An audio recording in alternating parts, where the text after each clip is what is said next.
is, in actuality, Mary Ann Aldridge, and there's Aldridge's been around here forever. Oh, I just did what I was. There's Aldridge's here forever. I'm actually 8th generation Aldridge in this area, and that's a long time. But initially, someone said to me, well, aren't you going to do a PowerPoint? And I have done so many presentations, some with PowerPoint, some without. So I really want to satisfy everyone. So we're going to start off with a little PowerPoint. Will you all please point in this direction? No, I mean that. Why aren't you pointing over there? Now, those that can, and as I look out, there may be those that can't. Can you stand up and continue to point in that direction? And then we'll have a full PowerPoint. And that, ladies and gentlemen, is your PowerPoint presentation for the evening. But I hope you leave here with lots of good information.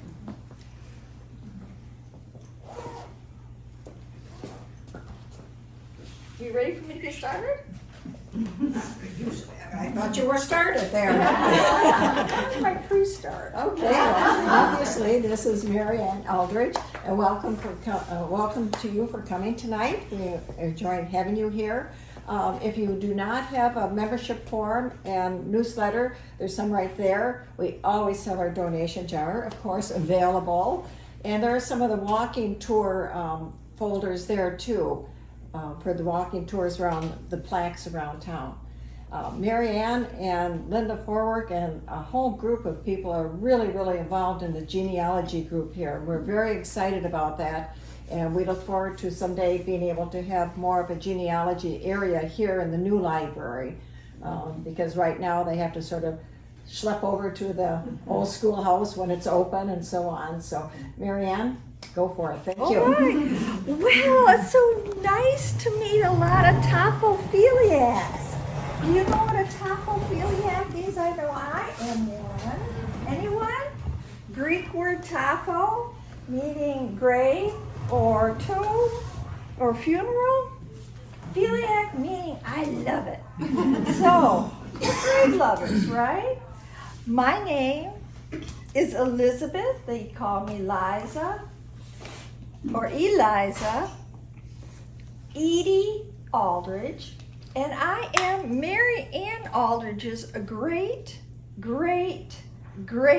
grandmother. My husband was Luther Aldridge, which you may have heard about because it seems like everyone has heard about Luther. I just want to tell you one little thing. First of all, I was so happy to be among the living for tonight because usually, but tonight is a night that I'm up and about, and I'm so happy about that.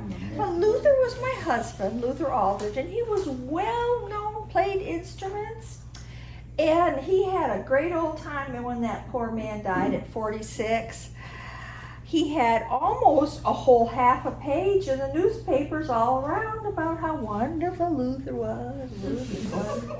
Wonderful Luther. Now, when I died about 35 years later, it was a 1x2. Basically says she's dead. I'm still mad about that.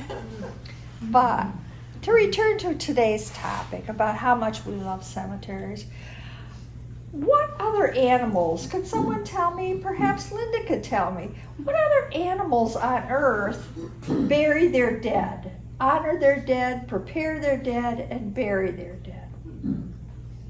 None. That's kind of what separates us from animals and human, or as you used to say when I was 5 years old, human beings. We know they're beings, but I always called them beings.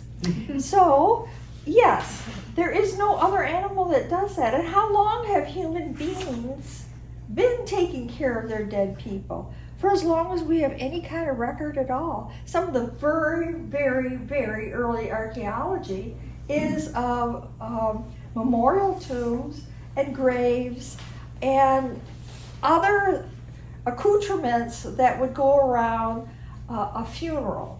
And we have had that. Now, animals sometimes are known for having a affinity towards a certain place to die. We've all watched the old Tarzan movies where the elephant lumbers off to the elephant graveyard. We know about that, don't we?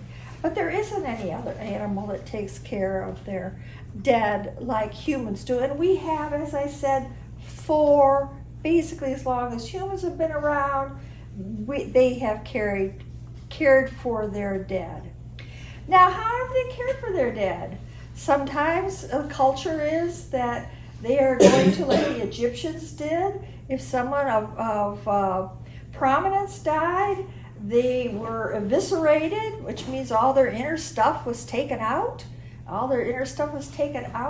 And their brain was pulled out their nose. How did they do that? Well, they did it with a little instrument that looks a lot like a knitting needle. Just beware, all you knitters there. But they actually went in there and they pulled out the brain out of the nose. I mean, doesn't that sound horrible? But what was our purpose? Our purpose was to preserve their body, because in their culture, they had an afterlife where they needed a body to come to life again. Not really to resurrect, but the body itself. And so they needed an intact body, so they preserved it. Other cultures, many cultures, including some Native Americans, make kind of a canopy, and the body goes on a canopy outside, and the elements and the animals take care of that. Today, we can do just about anything we want. We can be poured into concrete and thrown into the ocean to become a coral reef. We can be put in a wicker basket where the whole dang thing just, comes into the environment very naturally. Or we can be real fancy-dancy about it and have a coffin that's $30,000 and a vault that's guaranteed to last forever. I don't know. How would we test that? But a vault that would cost a few $1,000s, and it can be pretty pricey. So it's up to you what you want to do. There is a couple of things that I want to mention about burial and about the dead. Whether or not it's a culture that buries the dead and then rents that same space out again. So they take the person out, what's left of them, and in order for them to go back into a grave, the family has to pay a little bit more money, and that's usually a South American issue there. But why are we attracted to our cemeteries? Why? Cemeteries historically were like parks. People on Sunday would come to the cemeteries and they would bring their picnic lunches. They would, it was a good place to bring a chaperone if you were dating someone and you wanted a nice, safe place where people could choose to see you. Cemeteries were for that. But it was really people like us, that in our hearts said that we have to do something to honor our dead, to honor our families, our mothers, our grandmothers, our great-grandmothers. Some cemeteries are very, very ornate, and some cemeteries not so much. Our time fathers had the oversight, the thought that they were going to designate so many acres towards a cemetery on the edge of town. Remember that Fife Lake is really two towns in one. It's the old South Town, remember that, where the school is now, and then we have the South Town, and then we have Fife Lake Village. And at one time there were two totally separate things. Soon after the Fife Lakeans, let's call them that, put together their cemetery, then we had Clark's and we had Ingersoll as the start of a very typical family cemetery come through. So let me see where I am here. So what can we find out from a cemetery? As I said, years gone by, the church bell would ring and let the flock out. Where did the flock go? Did the flock go to the Coney Island place and get a Coney and chocolate mall? No, usually they went to the cemetery. And to tell you a true story, my great-great-great-granddaughter, Mary Ann Aldridge, who sometimes shows up to these, but she's not as good as I am, she became a taffrotite a grave lover because her grandmother, she stayed with her grandmother when she was 12 in Ottawa, Ohio. After that church mass, and you were hungry because back in those days you couldn't have breakfast before we went to mass. Couldn't do it. So old Granny, Lucy Cartwright would grab me, we'd get in her big old Chevy, and we would drive to the edge of town to the St. Peter and Paul Cemetery there. At that time, the whole place was full of huge, beautiful trees, which are now all gone. I guess they caught some kind of blight. But back then, we would go and we would visit Grandpa, that's Lucy's husband that was in the Spanish-American War. We would visit her son that died in the Korean War, and that always made Grandma Lucy just a little bit teary because, you know, it's so sad. And then we would visit other people around. The thing is that Grandma had a story because she was born and raised in this little town. So she had a true story about every person, I kid you not, that's in that cemetery. And Mary Ann developed a love for cemeteries. It was cool, it was serene. It was a wonderful time with Grandma. I just loved it. I was glad to leave because I was mighty hungry. It also is the only time I ever saw my grandmother mad was in a cemetery. And I must tell you this story. Here, Mary Ann Aldridge and her granny Lucy are doing her usual thing. You know how when we're older or we're in a cemetery, we tend to like march up to somebody's grave and then start pulling a few weeds before weed whackers, and you know, we brush the leaves off the monument, all of those things we would do. So we were doing that, and Granny was doing her usual, you know, this is cousin blah blah blah blah blah. They had 100 Holstein and they were from Germany. The whole thing, I heard the whole thing every Sunday. And then she looked up and she saw Pearl Hensel's green Packard car parked right there by the water spout in the cemetery. Pearl Hensel was stealing cemetery water. I had never seen Granny so mad, ever. She was 2 clicks mad. It made her mad. She said, oh, that Pearl Hensel. And Pearl looked like she was long overdue for being planted. I mean, Pearl was old. But I looked up, saw this little lady washing her car with cemetery water, and I didn't really see too much about it. And Grandma looked at me and she says, do you know that lady's wealthy? She's got more money than anybody in town. She invested right after the war in a little company called Avon. Well, let me tell you, Pearl looked like she knew a lot of Avon, but obviously wasn't using the product. But Grandma was really mad about that water being stolen. Well, if you're looking at a tombstone, getting off the subject of stolen cemetery water, if you look at a tombstone, if you look at my tombstone, what is that going to tell you? Well, it kind of depends upon the era. Kind of depends upon who spent the money for the tombstone. Kind of depends upon what the tombstone's purpose is. We still have too many people in our cemeteries in unmarked graves. That's really a tragedy. Tragedy? I just made up a new word. It's a tragedy.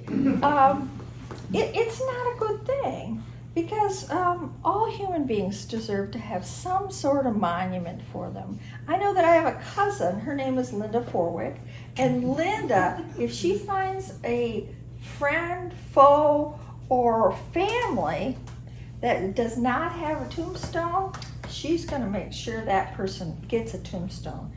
Whether it's the government or here or there or what, they're going to get they're going to get their marker. So usually on a marker you're going to find a name, you're going to find the date, usually the date of birth and the date of death, right? Sometimes you will find a maiden name, not always, but you may find a maiden name. If you find a name that looks like it should have been an N name that is used for like a middle name, that's usually the maiden name. For instance, my mother being Mary Lou Cartwright Aldridge. Usually that middle name is is the maiden name, but not always. And it really depends upon the time and, again, the purpose of the monument itself. Some monuments can tell you all kinds of things. Some monuments actually say what the person died of. You know, we have one person in our Clark Cemetery that's quite famous. He died on 4th of July, and I believe it was 1904. And he got whacked in the head by an axe. And how did that happen? That happened because the train car was on fire. His volunteer fireman friends were on the top of the car with an axe trying to make a hole in the top of the railroad car, and Billy got it. And so we don't know that from looking at his monument, and it's really too bad. So we need to kind of circulate these stories. The one thing about Billy Hireman, wasn't it? Hireman? The one thing about Billy Hireman was that when the Genealogy Society went out to Clark's to kind of look around, see what kind of condition we were in, to check what condition our condition was in. Do we all know what movie that's from? The Big Lebowski. When we went out there, we found Billy Hireman's tombstone, which is granite, totally covered with this iridescent gold, like goldenrod fungus. And we went out there one afternoon with an expert, and John Kelly showed us what to use and how to use it. And by golly, by gosh, when we left, that tombstone was totally readable. We could see the engravings in it that we couldn't see before at all, but it didn't tell us anything about how he died, and that's really too bad. That would be nice to have. The other thing, when you're in a cemetery and you're looking at maybe family things, look around, put your arm out and make a circle, and then start walking in those directions. Not all at the same time, that's weird, but one direction at a time, and look for tombstones that may have the same name on it or the same date. A couple of tombstones, excuse me, that are famous out in Clark's are the Murphy tombstones. And we all know that story, right? We know the story about Mary McKnight, the strychnine saint, and how she poisoned her family. Well, her brother that she poisoned and killed, Gertie, his wife that she poisoned and killed, and their little baby are all at Clark's Cemetery. Their tombstones are in great shape, by the way, and you can readily see that they all died on the same date. So I'm saying Gertie died on the same date as the baby, but the son lasted a few days later. But that's a great story. If you haven't heard that story, the strychnine saint, you need to look it up.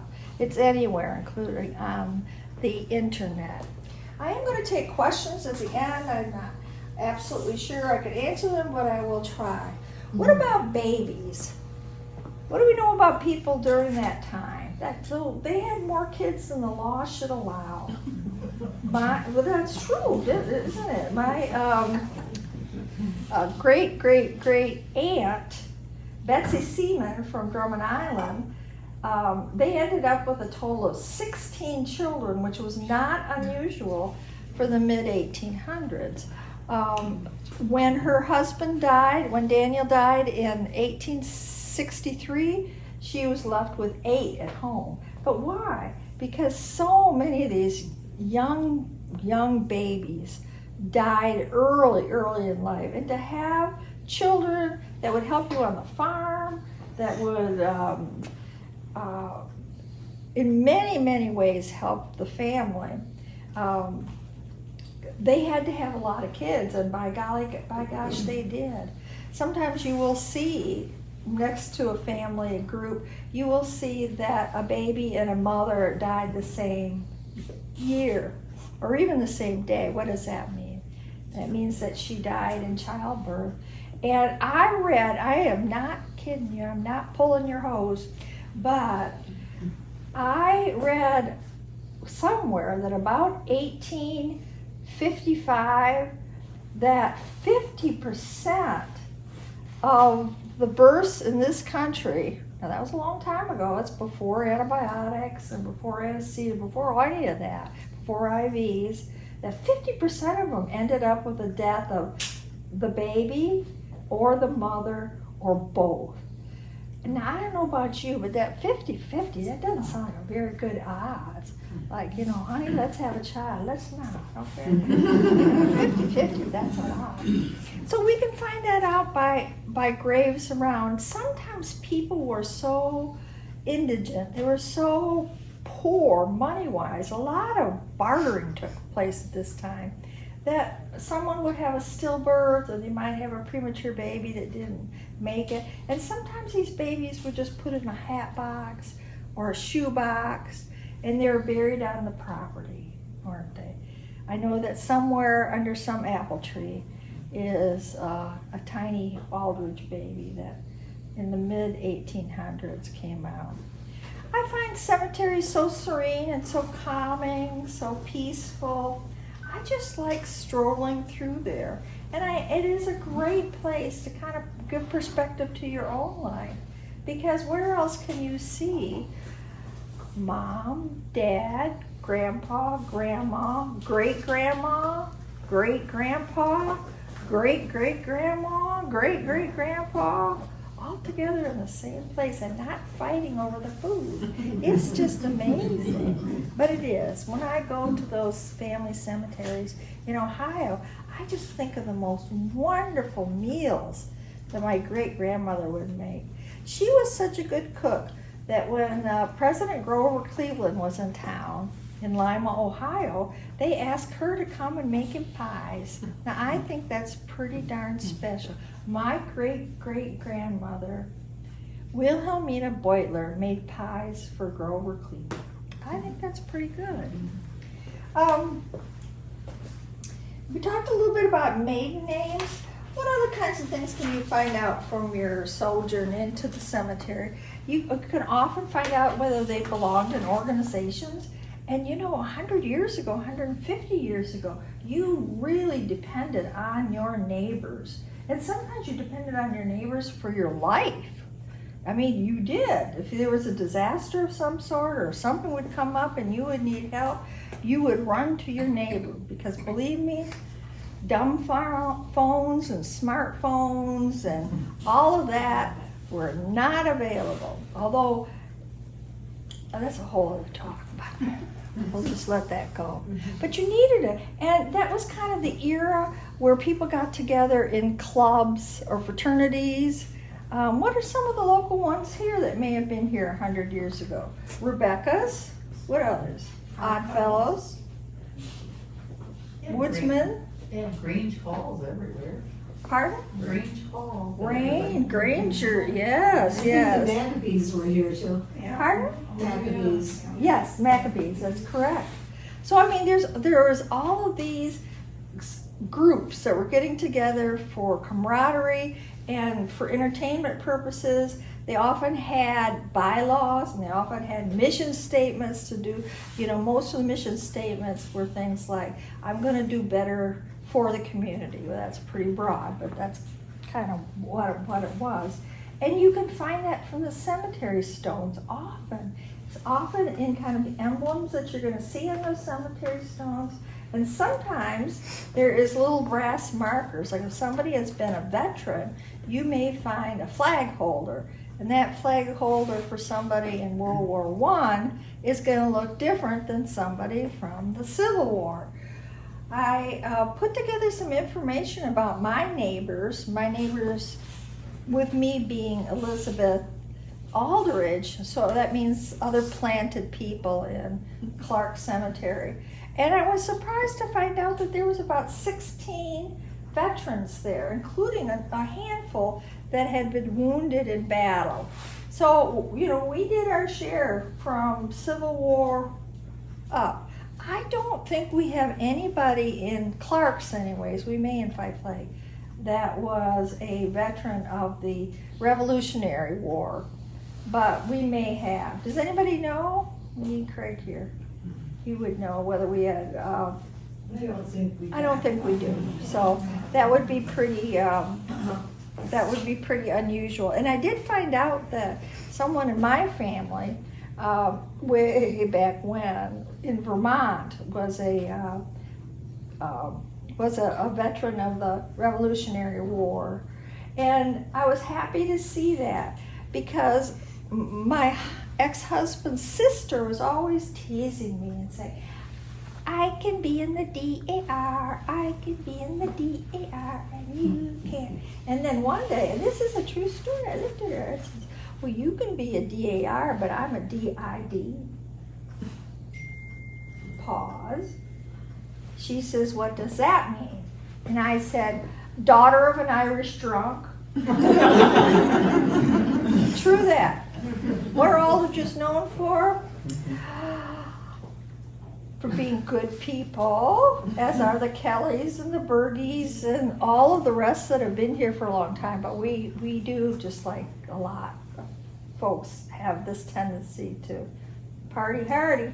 So we ended up in Fife Lake. So you can find out membership into societies. Why is that? Could that be important? Because if you find someone, and if it's Linda, she's going to follow it up. You can find someone that does not have a stone or monument, but needs one. Maybe theirs is crumbling, and there's a whole lot of reasons that a monument that has been set up a year and a half, 100 years ago would be crumbling. But sometimes well, for sure the government will put a monument up on a veteran. Is that correct, Linda? Yes. Okay. So sometimes there's side ways to get a monument on a place. And what we want as observers in cemeteries is to be able to walk about calmly and carefully, thinking about the people that have been here 100 years before we were here. And we want their marker. We want them to be able to tell that. Again, when I see grandma's grave, or great-grandma, great-grandma, I think of the pie. They made her, great-grandma lived to be 103. That's Wilhelmina. And Wilhelmina stopped making pies when she served a pie totally put together but not cooked. So she brings this berry pie to the table on Sunday. And you remember those Sunday dinners where they would put the lace tablecloth on, and they would put the kids down in chairs. Some of us sat on phone books. If you don't know what a phone book is, you didn't see it after. But, and they put these steaming platters of food, vegetables from the garden, chickens from the coop. The gravy's dripping on the lace tablecloth, right? But the absolutely epitome of that meal was what? The pie, right? The pie and the home churned ice cream. So when Wilhelmina brought out her uncooked berry pie, I said, well, she's not going to do that anymore to us, because the whole meal this, and it was great. Save some for pie. So that was the end of the pies being made by Wilhelmina. And my grandmother Lucy had to take over, but she really wasn't that much of a cook. She was kind of a, let's go down to L&M cafe kind of cook, especially after her husband died. I heard a lot about my grandfather after he died, because those Sundays she'd just be talking away and I'd be listening away, and I heard a lot as she picked. I do this because she's always picking those tall weeds around the tombstones, isn't she? Another thing that you can find on a tombstone is what religion they are. Sometimes an entire cemetery can be from a Catholic church. And what do we call a church cemetery? A graveyard is a church cemetery. And a cemetery is one that's not attached to a church. So we got graveyards, we got cemeteries, and we now just use that name interchangeably. But historically, a graveyard was attached to a church. and a cemetery was not. But you can often find out what religion a person was. You know, the iconic symbol, of course, the cross for Christianity. But you can get the David Star for those that were Jewish. Again, Catholics tend to have their own designated sacred ground for their graveyard. And we have a graveyard out next to St. Aloysius. And then cemeteries not affiliated with churches do not. So on those monuments you may find other symbols. And I have a handout. When you're leaving you can grab it. And this handout has a number of different symbols that you can find on the tombstone. And it's kind of fun to find these or take this and go to a older cemetery and see if you can find any of these emblems. And you can, and you will. And we found emblems on the grave of the guy that got hit in the head with the axe. So we did find that. So you might find religion, like what religion they were. It might even be a religion that's not in the area anymore. So let's see what else we got here. Cause of death. It was unusual, but did happen that once in a while on a tombstone, you will find what the cause of death is. Or one year, my cousin and I were making a trip up to Whitefish Point, and on the way, we happened to go through Bay Mills. Now, we know that Bay Mills is known for being Indian reservation land. Right, but they have such a beautiful, they have a couple of beautiful cemeteries, but they have an Indian cemetery there that is full of these things that look like very low Martin bird houses everywhere. Who's heard of spirit houses?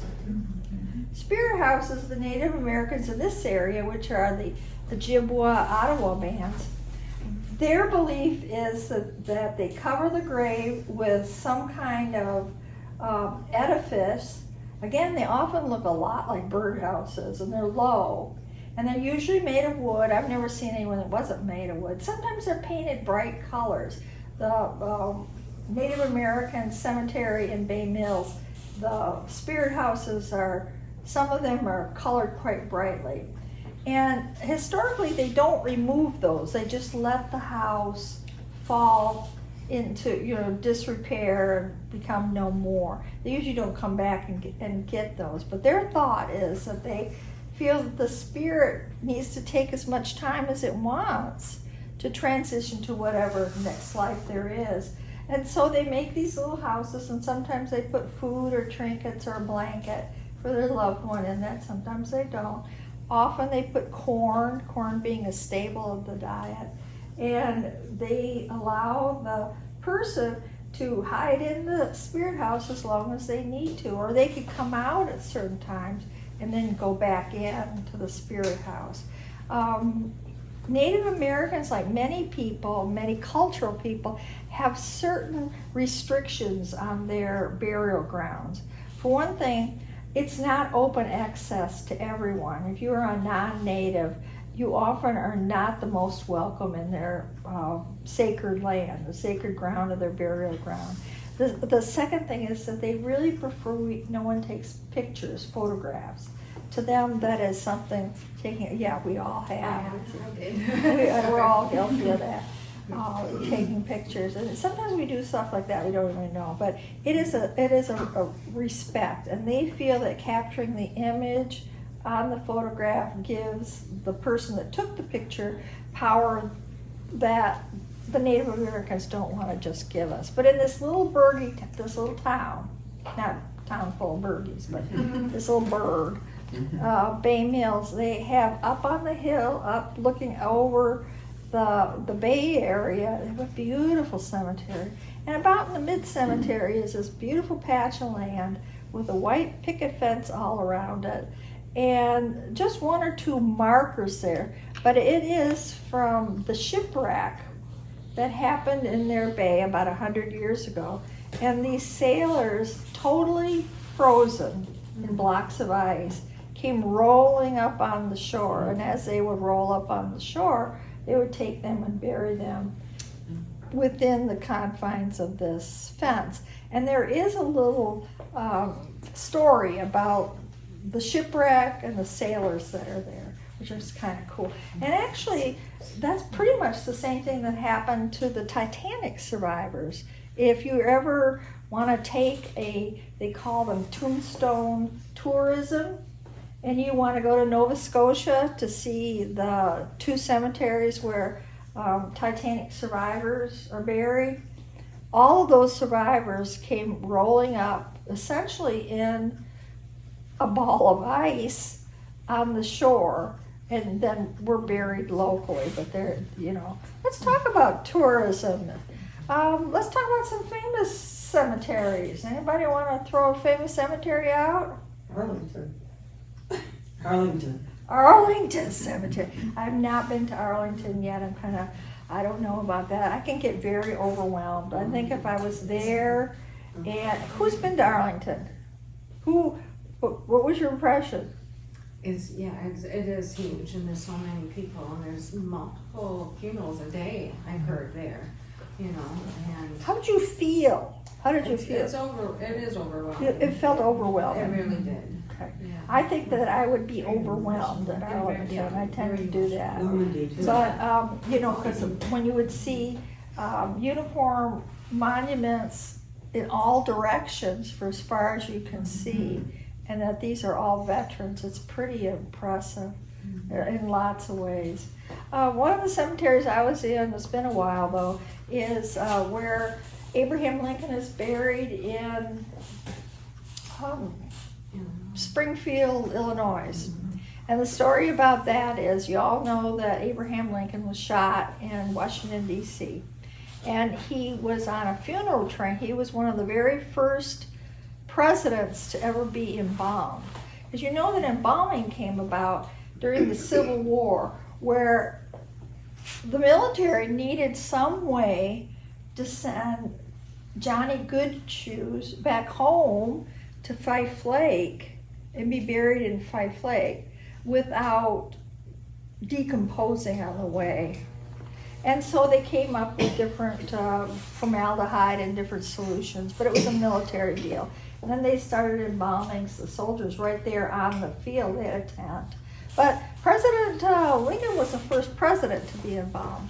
And so he was embalmed, he was put on the funeral train, and the funeral train slowly went from Washington, D.C.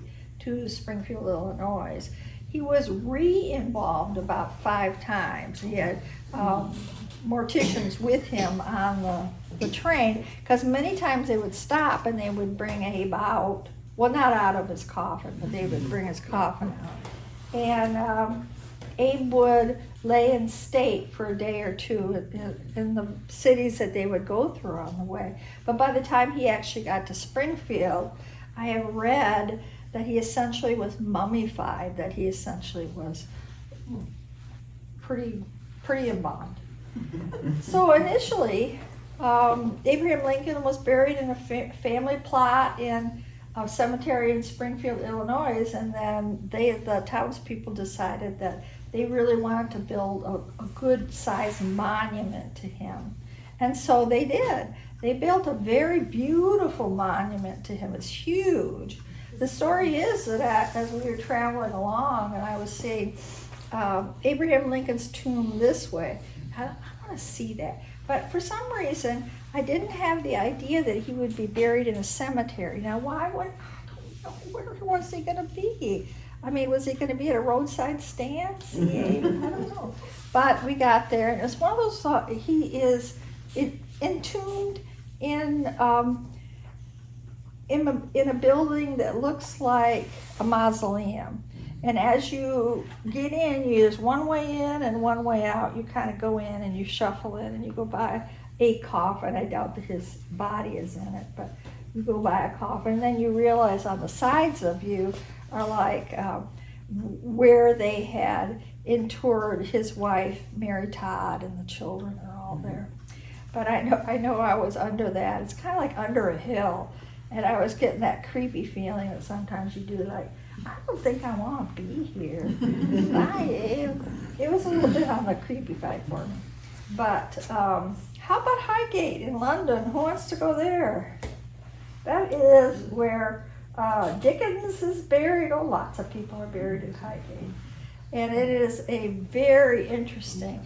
These bigger cemeteries like Highgate and the one that's in Paris, I'll just call it Paris's big cemetery, they often have tours and videos. They've got all kinds of stuff. So if you're going for what they call tombstone tourism, about the only thing you need to make absolutely sure is you have to make sure that the place that you're going to see is open. And then you have to see whether, how claustrophobic am I? Do I really want to go see the catacombs under Paris? I know me, I would like to see them. I've seen many, many pictures of them. That's the catacombs, that's the caves under Paris where they started burying people thousands of years ago. So they have skulls and they have little caverns in there that are totally coated with bones and skulls. But it is underground, which I don't mind, but I don't know, underground in a tomb, I don't know. I would have to find out how much they were going to charge me. Maybe go with a guide. But tombstone tourism is really a thing. It's a thing that people do. People do go to Arlington to see JFK's grave, and oh, there's so many other very, very famous people in Arlington. Mary Ann Aldridge goes to many cemeteries because they all feel different. Went to a cemetery once, as Mary Ann went to a cemetery once that was in Texas, and the little town we were in was called Jefferson, Texas, and it was on what used to be a big river that was navigated by paddle boats. Now it's too small, but it was on, I think, the Red River, Jefferson. So I went to the cemetery to see Belle Starr's grave. Now you've probably heard that name, Belle Starr. Who Belle Starr was that she was a woman that owned a house of ill repute, and she allegedly had shot a unsatisfied customer. I didn't get the details of that. But we went out to this little Texas cemetery, and sure enough, there's Belle Starr there with her grave, and it's getting to be nighttime. Now, personally, I do not believe in ghosts. Now, Elizabeth Edie Aldridge does. Oh, I'm so happy to be up. But as it was getting darker, I was getting more creeped out. So I thought, bye, Belle. I'm leaving here. Goodbye. But it's interesting to me. I've stopped in many different cemeteries. Sometimes I stop and it's like, ooh. Sometimes I stop and I'm like, ooh, I'm going to be here all day. How about a Czechoslovakian cemetery that all of the monuments are made of metal? And that's one of the cemeteries that I first started seeing the ceramic photographs. And what's the newest thing we're seeing, which I think is wonderful? We're now seeing that you can take your smartphone and you can put it up to that little, what's that called? QR QR code. Say? QR code? Yes. You put it up to the QR code, and on your smartphone will come whatever the family had put there. Sometimes you're going to see the marriage of the deceased. Sometimes you're going to see the deceased dancing together. There's lots of different ways to do that. Now, I think that's wonderful. Sometimes you scan it, and the deceased will say, "Hi, I'm glad you're visiting today." I think that's a marvelous thing. Oh, now y'all are laughing. Mary Ann Aldridge has every intention of having one. I just haven't decided what to. Mary Ann hasn't decided exactly what to say. God, folks. It's really good temperature down there, 6 feet too. You know, it's been so hot. Down there, maybe 65 degrees is really, really quite good. So, does anybody have any questions? I've got about 2 more minutes. Question? Yes? I don't have a question, but I can tell you a cute story, okay? Sure. Well, you guys would know me. Stand up, Linda, because we can't hear you. So, most people here know me. And I was in Clark Cemetery, probably 10, 12 years ago, because I love to pick blackberries. in Clark Cemetery has wonderful blackberries over on the side, so I was just picking blackberries, you know, not thinking too much. Started getting a little bit dark and got a little bit darker, and I thought, I should go home. And then I looked, and I know where the graves are, the Murphy graves, and they were like here to maybe out to the desk. And I'm looking at that and I'm thinking of the Murphy graves. I'm thinking of how they were poisoned, and that maybe that poison had leached into the soil. Got into the Blackberries and the blackberries. So I dumped the blackberries and went home. And we are glad that you obviously came out from that unscathed. Now let me ask you this, how many of us have been in an old cemetery and noticed a small diameter pipe coming out of the ground? Nobody has? Oh, you will. Now you're looking for them. Look for them. You know what that's for? Because naturally, if we are not embalmed or eviscerated, meaning all of our guts out, what we're going to do is we're going to swell up after we're dead, and we're going to have all these gases happen. And back 100 years ago, it was not uncommon for graves to explode. They did. Henry VIII's grave exploded. It did. Because there's so much gas and stuff. That's gross, but it's true. And so they started putting these pipes into the ground by the graves so that the gas would come up. Now, the truth of the matter is that sometimes the neighbors would complain greatly because the smell was not good. Whether you exploded or came up the pipe, it was just not good. Sometimes you used to see, not so much anymore because I think they've been vandalized away, is you would see a bell on a little chain and the chain would go down. What's that about? Saved by the bell. Saved by the bell, exactly, saved by the bell. What does that mean? That means the person that died wanted to be assured that she was dead, so when they buried him, they put this rope or chain in their hand that led to the bell, right? And if they woke up and found themselves in unusual circumstances, they could ring my bell. And really, you know, I'm not gonna go on about this, but you know, even today, sometimes people are pronounced where they have a little spark of life still on them. So you could see those kind of things. I wanted to I'm going to end right now, honestly, Joyce, I am. But I want to talk about grave desecration. Now, I happen to be one of these people that I strongly feel that archaeology has no business in graves that are less than maybe 500 years old. My mom and dad died about 52 years ago, and I do not want to go into our historical society museum and see them with a little plaque that says, disinterred from Clark's, dead 50 years. I don't, but how many times do the Native Americans go someplace and see something that's on display that to them is very emotional and heart-rendering? So I don't hold to excavating newer tombs or graves. I just don't. Like I said, next thing that happened, I'll be seeing Dad there and Dad.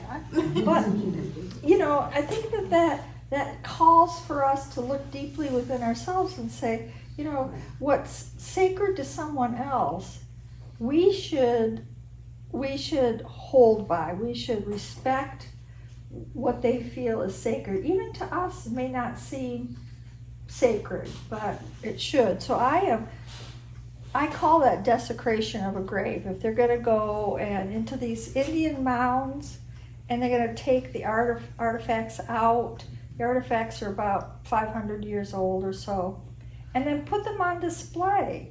Again, that would be like, you know, Wilhelmina, I haven't seen you in a while. just have leaves a bad taste in their mouth. If that's the end of the questions, and I'm sorry, Linda, I went over 6 minutes, but, yes, sir. Joyce and I were in Japan about 40 years ago, and we went to a cemetery, and we noticed how close the stones were to you. We found out that the Japanese bury their people vertically. Oh, that's interesting. Same land. Well, that's interesting. I know that there's lots of places in Europe, Highgate was one, and the one in Paris, where you never bought the grave, you rented it. And you're gonna end up, in places in South America and Mexico sometimes. You're gonna be in a grave for 2 years or whatever you rented for, and when the end of the 2 years were, they're gonna come out, and they're gonna dig you out, and they're gonna give you the family, and your family's gonna say, okay, well, let's put grandpa here or grandpa there, or let's rent another plot. But it wasn't unusual at all to have to move on. And why is that? Because land. How many people, since London really became a big city about 1490 or so, how many people have lived and died in London? More than we have at Fife Lake. Any other questions? Elizabeth enjoyed it. She enjoys being above ground for a little bit. They're my planted people. And hopefully we'll chat again.